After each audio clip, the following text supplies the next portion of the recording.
শোন, ভালো দেখে একটু কাতলা মাছ নিবি, সজনে ডাঁটা নিবি, কাঁচকলা, করলা, গাজর এগুলো মনে করে নিবি অবশ্যই। আর ফেরার পথে ময়রাদের দোকান থেকে ছানার পায়েস নিয়ে আসবি। মুদির দোকানে কি কি চাই তার সব ফর্দে লেখা আছে। এই প্রথমবার বৌমার পিসির বাড়ির লোকেরা আসছে, কিন্তু বৌমা এখানে নেই বলে খাতির যত্নের কোনো অভাব যেন না হয়। মায়ের থেকে বাজার দোকান সবটা বুঝে নিয়ে পরম সাইকেলটা নিয়ে বেরিয়ে গেল। যেতে যেতে পরমের একটা কথাই মাথায় এলো, হাত তো পুরো খালি, এত সব কিছু কেনার জন্য টাকা কার থেকে ধার নেব? চেনা জানা সবারই তো একই অবস্থা। এই চিন্তাই করতে করতে পরম নিজের হাতের দিকে চেয়ে সোনার আংটিটায় লক্ষ্য করতে মনস্থির করে ফেলল, এটাই বন্ধক দিয়ে অতিথি আপ্যায়নের জন্য ব্যবস্থা করতে হবে। আর রিক্তা সামনের সপ্তাহে বাড়ি ফেরার আগে আংটিটা ছাড়িয়ে আনতে হবে। আংটি বন্ধকিতে দিয়ে বাজার দোকান সেরে বাড়ি ফিরে দেখে এক কাণ্ড। অনেকটা রাস্তা বাসেতে এসে রিক্তার পিসেমশাই অসুস্থ হয়ে পড়েছেন।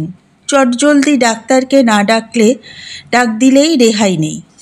ডাক্তারকে ডাক দিয়ে আনতে ও ওষুধের জন্য আরও ২৭০০ টাকা পরমের পকেট দিয়ে গলে গেল। অসুস্থতার খবর পেয়ে সেদিনই মেস থেকে বাড়িতে ফিরে এলো রিক্তা। পরম এখন বাড়িতেই বসে আছে। চাকরিটা বলতে গেলে নেই, অফিস থেকে ডাক আসেনি। রিক্তা জানে আর ৫ জন বেসরকারি চাকুরেদের মতনই পরম ওয়ার্ক ফ্রম হোম করছে, কিন্তু এটা সে জানে না সংসার খরচ ও তার পড়াশোনা, মেস ভাড়া সবটাই চলছে পরমের সেভিংসের টাকায়। তাও প্রায় শেষের পথে।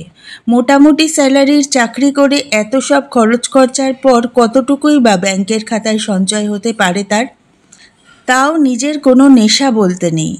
রিক্তা ফিরে আসবার পর থেকেই পরম রিক্তার কাছ থেকে দূরে দূরে থাকছে, পাছে হাতের ফাঁকা আঙুলটা কোনোভাবে চোখে না পড়ে যায়।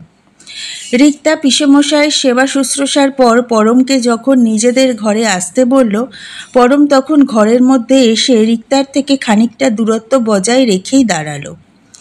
রিক্তা ও পরমের মধ্যে এমনিতে স্বামী স্ত্রীর চেয়েও বেশিটা বন্ধুত্বের সম্পর্ক।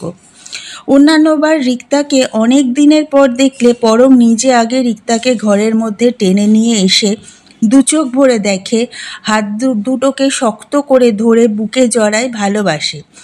এবার পরম আর আগের বারগুলোর মতন সামান্য একটুখানিও পাগলামো না করায় রিক্তা অবাক হলো। সে পরমকে কাছে আসতে বলল, এখানে এসো, কি হয়েছে সত্যি করে বলো। পরম রিক্তাকে মিথ্যে বলতে পারে না, তাই সত্যি কথা খানিক মুখে না বলতে পেরে হাত দুটো বাড়িয়ে দিল তার পলকের দিকে। রিক্তা সঙ্গে সঙ্গেই বুঝে গেলেও জিনিসটা কোথায়, কী জন্য গেল জিজ্ঞেস না করে বলল, আমি তো জানতাম তোমার কাজ ঠিকমতো না হওয়ায় এই কিছুদিন ধরে তোমার ওপর খুব প্রেশার চলছে। অভিক আমাকে বলেছে তোমাকে কোম্পানি এখনো পর্যন্ত ডাকেনি। সত্যিটা না লুকিয়ে আমাকে সাহস করে একবার বলে দেখতে। তুমি ঠিক করনি, কথা ছিল সব কিছুরই ভাগ হবে। কষ্টটার বেলায় একা একা তুমি বয়ে বেড়াচ্ছ আর ভাবছো আমি জানিও না। পরম এবার কি বলবে রিক্তাকে, তবুও সে মাথা নামিয়ে প্রায় কাঁদো কাঁদো চোখেই বলল, তোমার পরীক্ষা ছিল, তুমি অযথা চিন্তা করতে। এমনিতেই তোমার চিন্তা করা চলে না, মাথা যন্ত্রণার ধাত আছে। চোখের জলটা চোখে আর সামলাতে পারল না পরম। তার ইমোশন কন্ট্রোলে থাকে না কোনো দিনই। তাকে কাঁদতে দেখে রিক্তারও চোখের আড়ালে জল এসে গেল। তাও সে পরমের চোখের জল মোছাতে মোছাতে বলল, এদিকে তাকাও, কি করেছো জিনিসটা, বন্ধক নাকি বিক্রি? পরম এবার রিক্তার দিকে সামান্য দৃষ্টি উঁচিয়ে বলল, বন্ধক দিয়েছি ৮,০০০ টাকায়। রিক্তা নিজের ব্যাগ থেকে গুনে গুনে ৮,৫০০ টাকা পরমের হাতে দিয়ে বলল, আংটিটা আজই ছাড়াবে আর নিজের জন্য একজোড়া লোয়ার কিনে আনবে। আলনায় দেখলাম তো সবকটারই এখানে ওখানে ছিঁড়ে ফেটে গেছে। রিক্তার কাছে এতগুলো টাকা দেখে পরমের ভারী অবাক লাগলো। অবাক চোখেই জানতে চাইল, এত টাকা? রিক্তা বলল, তোমারই দেওয়া টাকা। আমি পড়ার সাথে সাথে কটা টিউশনই ধরেছি ওখানে। এবার যতদিন না তুমি কাজে ফেরো ততদিন আমি আমারটা চালিয়ে নিতে পারবো।